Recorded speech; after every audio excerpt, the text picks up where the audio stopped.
मैं आप सबका धन्यवाद देता हूं। अचानक आपको बुलाना पड़ गया और ये जानकारी हमारे लोगों को भी नहीं थी कि इस तरह की बात होगी। हालांकि ये सूचना मिल रही थी कि लखनऊ से जो मुख्यमंत्री उनके सबसे बड़े अधिकारी हैं और प्रमुख सचिव का जगह जगह फोन जा रहा है कि जहां भारतीय जनता पार्टी हारे वहां पर काउंटिंग स्लो करिए। मुख्यमंत्री के प्रमुख सचिव डीएम्स को फोन कर रहे हैं कि जहां बीजेपी हारे वहां पर काउंटिंग स्लो होनी चाहिए। और यही नहीं, अगर हम पिछला चुनाव देखें तो जो भारतीय जनता पार्टी की हार हुई है 47 सीटें ऐसी हैं जो 5000 के अंदर कम वोट में हुई हैं।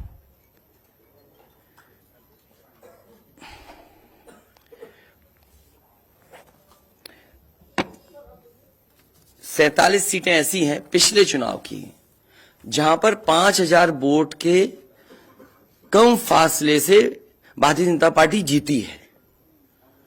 और जो आज देखने को मिला है बनारस में कि जहां ईवीएम्स ले जाई जा रही थी, एक ट्रक पकड़ा गया, 2 ट्रक लेकर के भाग गए।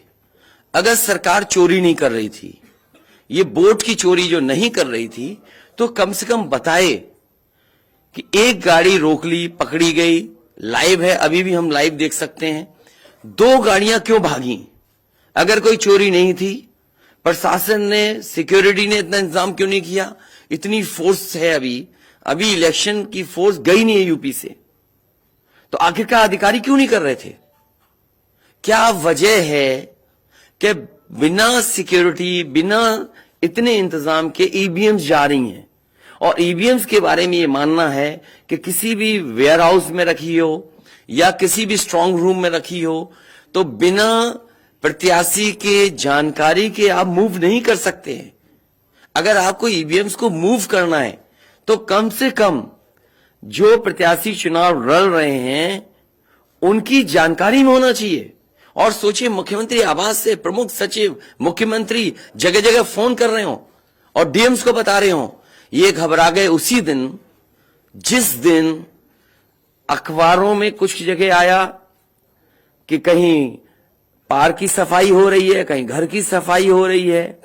और आप में से वो लोग हैं जो जमीन पर घूमे, जो जमीन पर चुनाव चल रहा है, वो भारतीय जनता पार्टी के खिलाफ था, जनता के अंदर नाराजगी थी।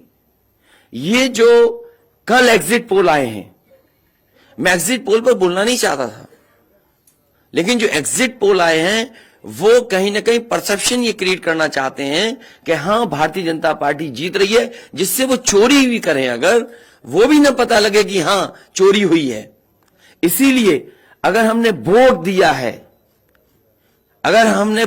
है तो मैं अपने नौजवानों से, किसानों से और आम लोगों को कहूंगा कि उतनी हमारी जिम्मेदारी बनती है कि वोट को हम बचाएं। अगर वोट नहीं गिना जाएगा तो लोकतंत्र कहां जाएगा? और ये लोकतंत्र की आखिरी लड़ाई है। मैंने कई बार कहा कि उत्तर प्रदेश का चुनाव लोकतंत्र की आखिरी लड़ाई है। इसके बाद तो जनता को क्रांति करनी पड़ेगी, तभी बदलाव आएगा।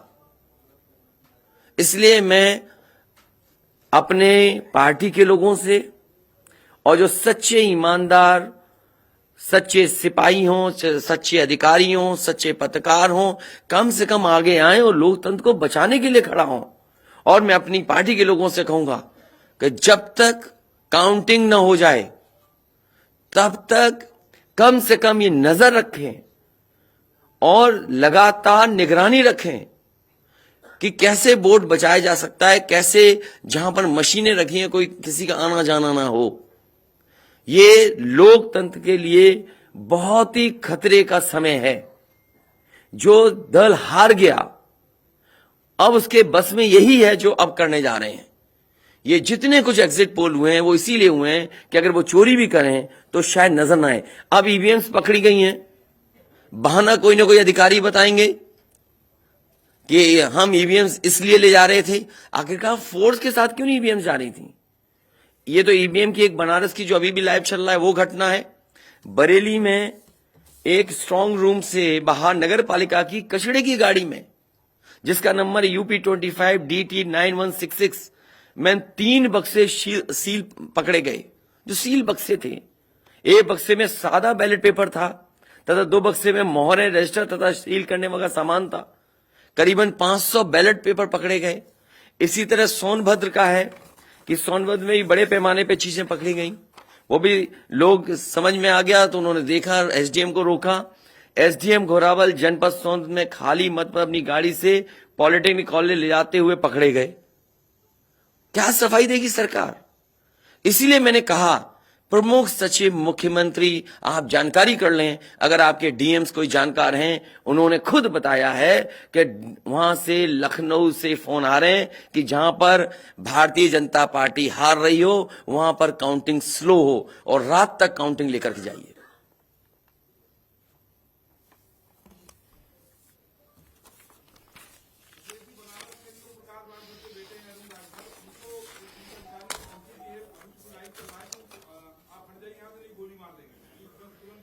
तो मैंने आपसे कहा कि ये लोकतंत्र का आखिरी चुनाव है। इसके बाद तो जिस तरीके से आजादी के लिए लड़ाई लड़ी गई थी उसी तरह की हमें और आपको क्रांति करनी पड़ेगी। मैं तो अपने नौजवानों से अपील करूंगा कि जहां किसान इतने साल बैठे रहे तब सरकार झुकी। कम से कम 3 दिन लोकतंत्र के अखंड प्रहरी बनकर के EVMs को बचाएं और चुनाव को बचाएं। मैं किसी DM का इसलिए नहीं मानूंगा। DM कौन होता है? अगर प्रमुख सचिव मुख्यमंत्री फोन करेगा, DM क्या कर सकता है? DM की क्या हैसियत है? ये फिर जो प्रत्याशी लड़ने रहे थे उनको आखिरकार DM ने क्यों नहीं बताया? DM अगर ये जवाब दे रहा है तो उस DM से पूछिए कि DM ये बताओ कि तुमने जो प्रत्याशी चुनाव लड़े थे उसके बारे में क्यों नहीं बताया उन प्रत्याशियों को? ये DM आखिरकार किसके नीचे काम कर रहे हैं? और बनारस जैसी पोस्टिंग किसी DM को मिली होगी, इस DM को मैं भी जानता हूं। जब पहली पोस्टिंग मैंने मुजफ्फरनगर दी थी, मैं नहीं जानता हूं ये DM कौन है, किसकी सिफारिश पे ये मुजफ्फरनगर पहली बार गया था। बेईमानी करा रहा है ये DM। और जवाब ये DM का कि ट्रेनिंग के लिए जा रहे हैं। तो आखिरकार पॉलिटिकल पार्टीज को क्यों नहीं जानकारी दी? क्या जवाब है उनके पास इसका? और जब बाकायदा गाइडलाइन लिखी हुई है यहां पर कि आप EVMs का मूवमेंट नहीं कर सकते, आप कैसे EVM का मूवमेंट कर रहे हैं? आप पूछिए जिन्होंने दिया बयान। अरे भाई, मैं तो कह रहा हूं किसी आपने जो पॉलिटिकल चुनाव लड़ रहे हैं उनके बारे में क्यों नहीं बोल रहे हैं आप? और आप भी DM की बात को मानते हो। वो वर्जन इसलिए बोल रहे हैं क्योंकि सरकार एक भाषा बोलेगी, ऊपर से नीचे तक भाषा एक बोलेगी। आप बताइए, जब समाजवादी सरकार का चुनाव था, इलेक्शन कमीशन ने जो शिकायत की उस अधिकारी को हटाया गया? आज इलेक्शन कमीशन ने किसी अधिकारी को हटाया हो? एक अधिकारी अगर इलेक्शन कमीशन हटाया हो तो बता दो। मुझे कोई उम्मीद नहीं। इसीलिए मैं कह रहा हूं कि लोगों को लड़ना पड़ेगा। अगर लोकतंत्र बचाना है तो कहीं ना कहीं तैयारी करनी पड़ेगी लोकतंत्र बचाने के लिए। जो गाइडलाइन है, आज जो बैलेट पेपर पकड़े गए हैं सोनभद्र में, जो बैलेट पेपर पकड़े गए हैं आपके बरेली में, जिस तरह EVMs को ले आया जाता है, ये सवाल बड़ा है। अधिकारी वही भाषा बोलेंगे जो उनको बोलने के लिए सरकार कहेगी। वो नहीं चाहते कि ओम प्रकाश राजभर जी क्या भूल गए? इलेक्शन कमीशन याद नहीं है? ओम प्रकाश राजभर जी नॉमिनेशन के लिए गए, इनको अपमानित नहीं किया गया? क्या प्रशासन कार्रवाई कर रहा था? स्वामी प्रसाद मौर्य जी के साथ क्या व्यवहार हुआ? कोई भूल जाएगा इन बातों को? और चुनाव भर में क्या भाषण थे, क्या भाषा का इस्तेमाल था? हर जगह डराने का काम जनता को। ये अलग बात है। कम से कम इलेक्शन कमीशन को ये देखना चाहिए, खुलेआम जनता देख रही है, आज के जमाने में लाइव है कि किस तरीके से EVMs को ले आया जा रहा था। चुनाव आयोग को सबसे पहले जिलाधिकारी बनारस पे कार्रवाई करनी चाहिए कि आखिरकार उसने किसी को कॉन्फिडेंस में क्यों नहीं लिया। अगर मशीनें जा रही थी तो प्रत्याशियों को क्यों नहीं बताया गया? पॉलिटिकल पार्टीज को क्यों नहीं जानकारी दी गई? अगर ये गाइडलाइन में है कि नहीं है इलेक्शन कमीशन के? आप ईवीएम्स को एक जगह से दूसरी जगह मूव करा रहे हैं, आखिरकार इसके लिए जिम्मेदार कौन है? आप ईवीएम लेकर जा रहे हैं, अब 2 दिन की बात है, काउंटिंग होनी है।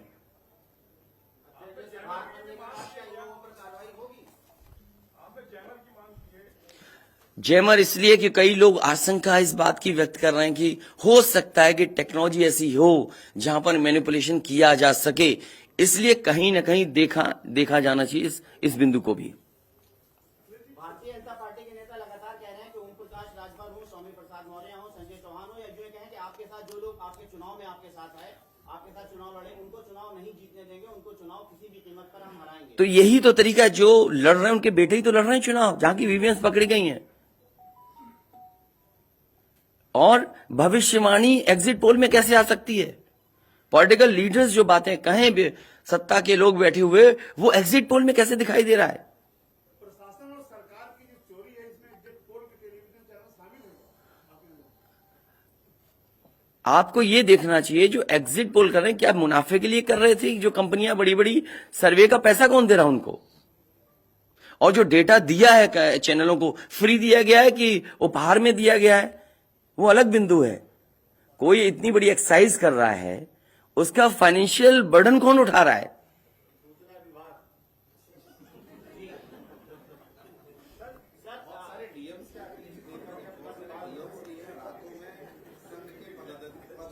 ये तो बातें, ये सच कह रहे हैं आप। जो बात, ये जो सवाल के रूप में जानकारी दे रहे हैं, ये सच्चाई है।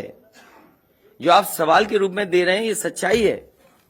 आप बताइए, इनके साथ गलत व्यवहार हुआ, क्या कार्रवाई की प्रशासन ने?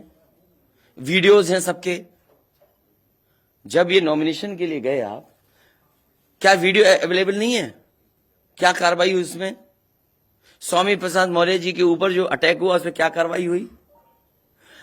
मेरे क्षेत्र में जो प्रत्याशी चुनाव लड़ने आया, तो उसने अपने आप अपनी गाड़ी तोड़ी, अपने आप गाड़ी तोड़ी खुद की, और आरोप लगाए समाजवादियों पर।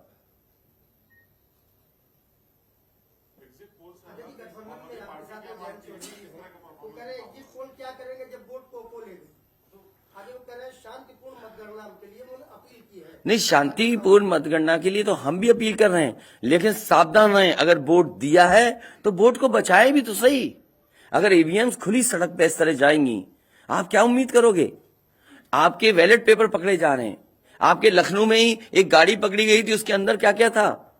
वो कहते वो तो हर गाड़ी में टूल बॉक्स होता है। तो टूल बॉक्स में इतना बड़ा हथौड़ा थोड़ी होता है कि आप ताला तोड़ दो। वोट बचाने के लिए कहीं ना कहीं हमें एक अखंड प्रहरी की तरह काम करना पड़ेगा। और अगर हमारे किसान इतने दिनों बैठ सकते हैं, अब तो 3 दिन की बात है, 3 दिन तो बैठना ही पड़ेगा। नहीं तो ये प्रशासन के लोग बैठ करके चोरी करा देंगे, और मामूली चोरी है वोट की। ये लोकतंत्र के साथ है।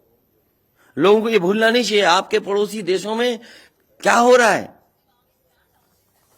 इसलिए मैं ये भी गाइडलाइन पढ़ना चाहता हूं कि जो ईवीएम के मूवमेंट के लिए जो मुझे जानकारी मिली है, वो मैं आपसे पढ़ना चाहता हूं कि all polled EVMs and all reserve EVMs after the poll shall be under cover of arm police at all times. Reserve EVMs should also be returned at the same time when the polled EVMs are returned at the receipt center. Reserve EVMs shall not be kept in the strong room meant for polled EVMs. They shall be kept in another strong room meant for keeping reserve EVMs. It must be ensured that all reserve EVMs are also deposited in the strong room meant for reserve EVMs at the same time when the polled EVMs are deposited in the strong room meant for the polled EVMs. तो EVMs के लिए बिल्कुल clear कहा गया है कि कैसे क्या होना है। और भाई जांच भी कौन करेगा? अगर डीएमई जांच करेगा तो क्या उम्मीद करोगे आप उसके लिए?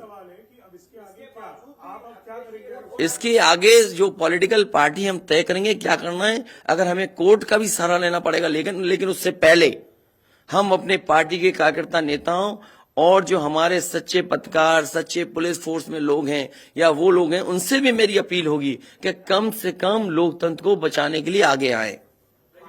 कोर्ट से पहले मैं आप लोगों के माध्यम से अपील करना चाहता हूं, ऐसे तमाम लोग जो लोकतंत्र को बचाना चाहते हैं वो कम से कम आगे आए।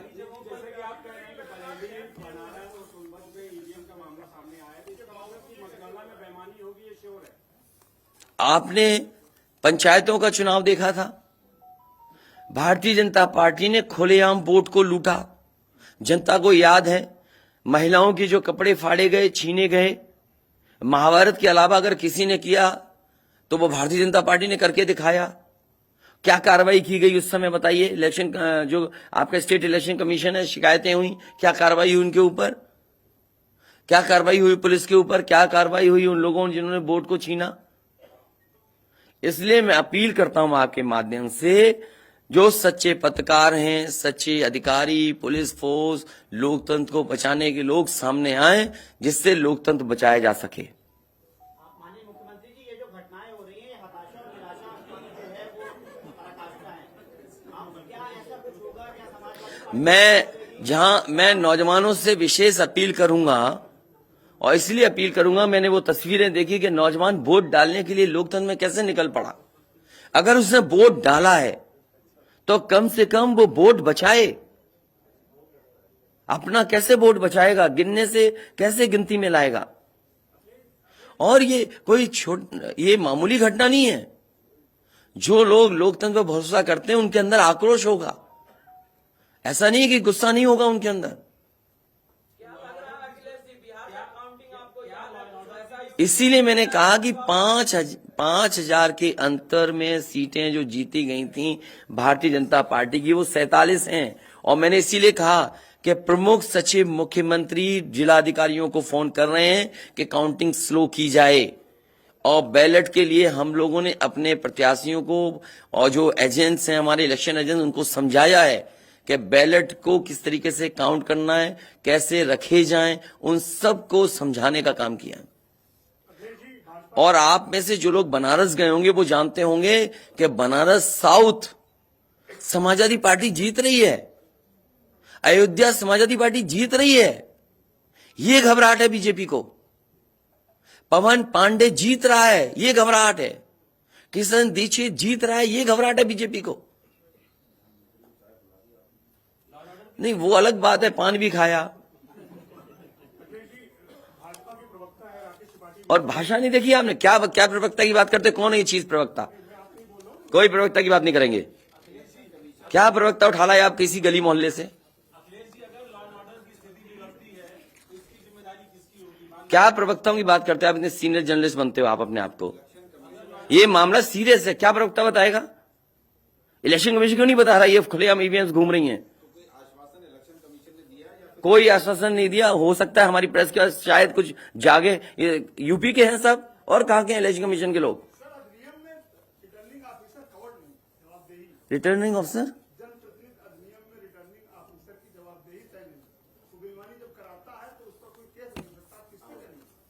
अब ये तो हमें भी जानना पड़ेगा कि क्या करें। इसीलिए मैंने कहा कि हम तैयारी से रहिए। ऐसे तो किसी पे कार्रवाई नहीं कर सकते। हाँ, जिम्मेदारी तो अच्छा इलेक्शन कमीशन की जिम्मेदारी है कि निष्पक्ष चुनाव। इतना बड़ा कमीशन, हम क्यों कह रहे हैं कि इलेक्शन कमीशन की जिम्मेदारी है? क्यों उसको इंडिपेंडेंट बनाई गई ये बॉडी? ये सब जो आपके माध्यम से हो रहा है वो सब लाइव है। जो ये चीजें हो रही है सब लाइव है, सब शिकायतें की जाएंगी, सब देंगे। अभी तो अभी कहो तो अभी लाइव दिखा दें। जब आपको बुलाया है, मैंने तकलीफ दी आपको, इसके बाद हम लोग अपना लिखेंगे।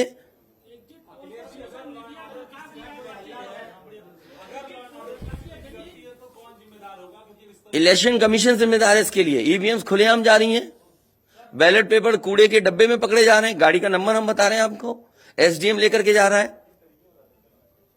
और मैं तो कहूंगा कि चुनाव हमारे जितने भी समाजवादी लोग हैं कानून व्यवस्था को मानते हुए शांतिपूर्ण रहें, लेकिन जिम्मेदारी सरकार की भी तो है। ये जिम्मेदारी इलेक्शन कमीशन की नहीं है, सरकार की नहीं है। आप अगर पूरी सुरक्षा के साथ उन ईवीएम्स को ले जाते, जो प्रत्याशी चुनाव लड़ रहे हैं उनकी जानकारी भी लेकर के जाते हैं, तो किसको आपत्ति थी? ये तो पकड़ी गई हैं। अगर चोरी पकड़ी गई है तो चोरी पकड़ी को पे आप कानून व्यवस्था की बात करोगे? आप तो नहीं सुनी जाएगी तो समाजवादी पार्टी हर रास्ते को अपनाएगी जहां पर लोकतंत्र को बचाया जा सके।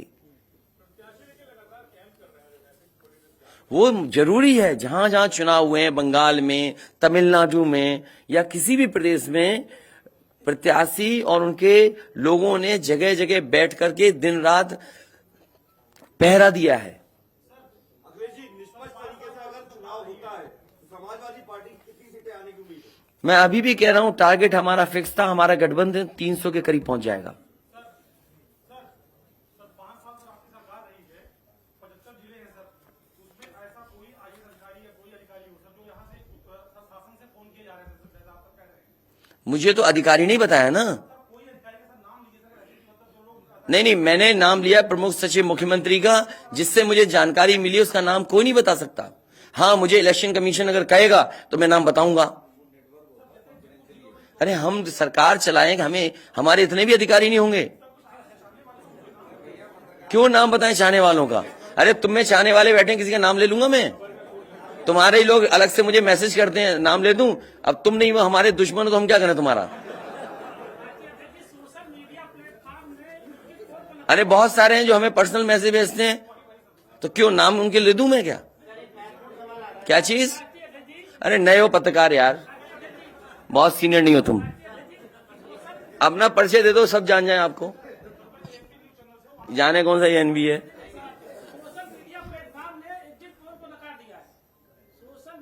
इसीलिए मैं कह रहा हूं आपसे कि एग्जिट पोल है कि जो चोरी करी जाए उसको ढका जा सके।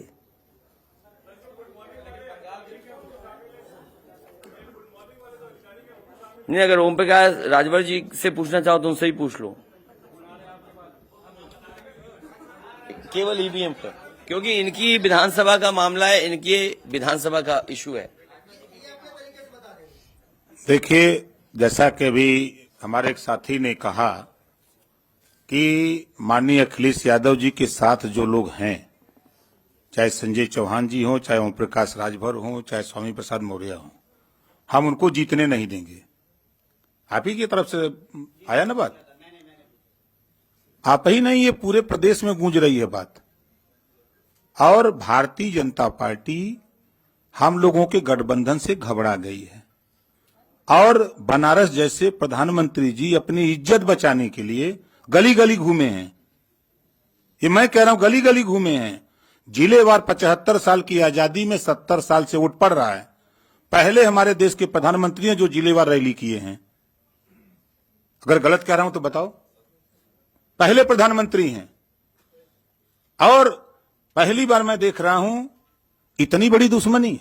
मैं उसी दिन कहा था जिस दिन नामांकन के समय जिलाधिकारी और वहां के कमिश्नर की मिली भगत से जब 3 लोगों की एंट्री है नॉमिनेशन कक्ष में, तो सैकड़ों गुंडे वहां कैसे पहुंच गए? पहले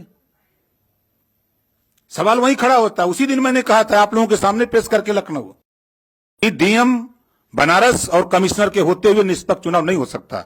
आज खुलासा हो गया। जब चुनाव आयोग की गाइडलाइंस है कि चाहे खाली ईवीएम हो चाहे कोई ईवीएम, अगर वहां स्ट्रांग रूम से निकालना है तो वो वहां चुनाव लड़ने वाले उम्मीदवारों को सूचना दे, तब उसके बाद वो वहां से ले जा सकता। और प्रशासन की निगरानी में। और 3-3 गाड़ियां भाग रही हैं। शायद हमारे लोग वहां नहीं होते। 2 गाड़ी तो चली गई, एक गाड़ी जबरी जब खड़ा हो गया किसी तरह जान बचा के तो रोका, तुरंत उसके चारों टायर का हवा निकलवा दिया हमने। निकालो नहीं तो ये भी ढकेल के लेके चले जाएंगे। वही देखिए, दिख रहा है ना इतनी ईवीएम मशीनें कैसे वहां आई। सवाल तो इस बात का है। तो देखिए, वहां के जिलाधिकारी और कमिश्नर जो वहां हैं, इन पे हमारा खुद भरोसा नहीं है। और जाको राखी साइया मार सके न कोई, बाल न बाका कर सके बैरी जग सारा हो।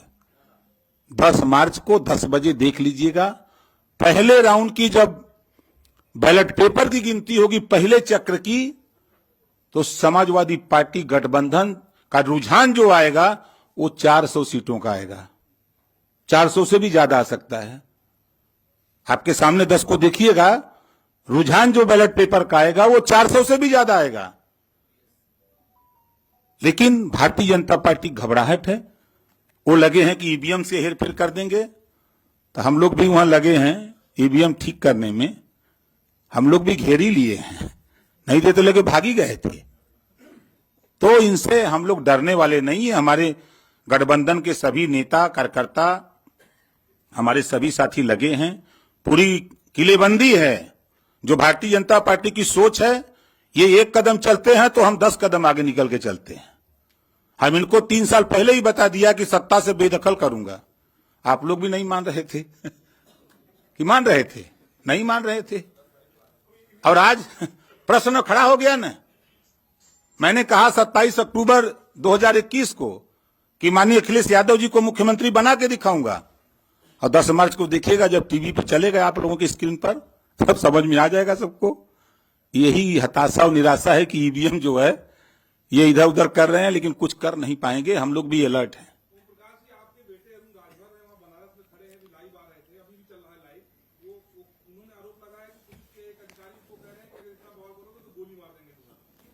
देखिए, धमकाइयां चमकाइयां न पाइयां तब भाग जाइया ठीक है। ये क्या गोली मारेंगे? वो अपने झंखे दरोगा या सीओ, कोई भी अधिकारी जो ये कह रहा है वो अपने पहले झंखे। वो जिस दिन गोली मारेगा वो कहां रहेगा? धरती पर न रहेगा। ये ओम प्रकाश राजभर है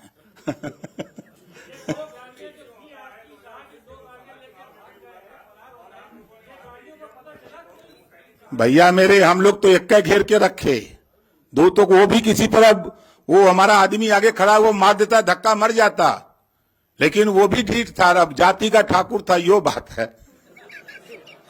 हेमंत सिंह नाम है। अब वो लौट गया, वही कहे चढ़ा दो गाड़ी। और जो गाड़ी रुकी तब तक उसके साथ 4 लोग थे, तो पहले साइकिल से गाड़ी का हुआ निकाले कि कहीं ठेल के आगे न बढ़ा दें, तब जाकर के ईवीएम का खुलासा हुआ है। साफ पूरी होगी, आप देखिएगा ना। आप लोग चिंता मत करिए, चिंतन करिए। अरे यार तुमने आप जब कह दिया, इससे ज्यादा कह सकते हैं? तुम भी ऐसी बातें कर रहे हो भाई। जब कह दिया ये बातें, हाँ?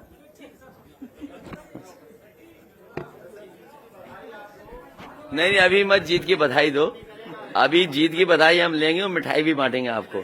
और देखिए, एग्जिट पोल आ गए, बीजेपी वाले मिठाई का ऑर्डर नहीं दे पाए। हैं? क्या बीजेपी का? नहीं, हम तो खिला ही रहे, कल से ही खिला रहे हम तो। हाँ, हम तो कल से खिला रहे मिठाई। और ये लाइव फिर दिखा दो। अभी लाइव चल रहा है ना। बताइए, अगर अभी तक लाइव चल रहा है, पिछले कितना टाइम? आधा घंटा, 45 मिनट हो गया, उससे ज्यादा टाइम हो गया, अभी तक प्रशासन वहां पर अपनी मशीनें लेने नहीं आया। आप सोचिए आप। तो इसका मतलब यह है कि वो डरे हुए हैं कि चोरी कर रहे थे, पकड़ी गई।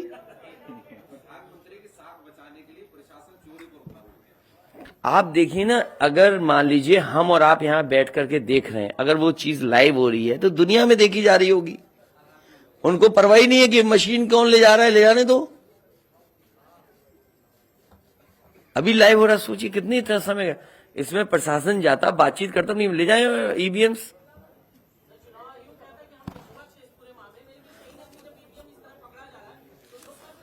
इसीलिए तो मैं कहता हूं, सच्चे पत्रकार भी हमारी मदद करें, सच्चे अधिकारी मदद करें, सच्चे जो लोग हैं, जो अगर आज नहीं तो कल अफसोस होगा। इसीलिए जो लोग लोकतंत्र बचाना चाहते हैं वो सब आगे आए।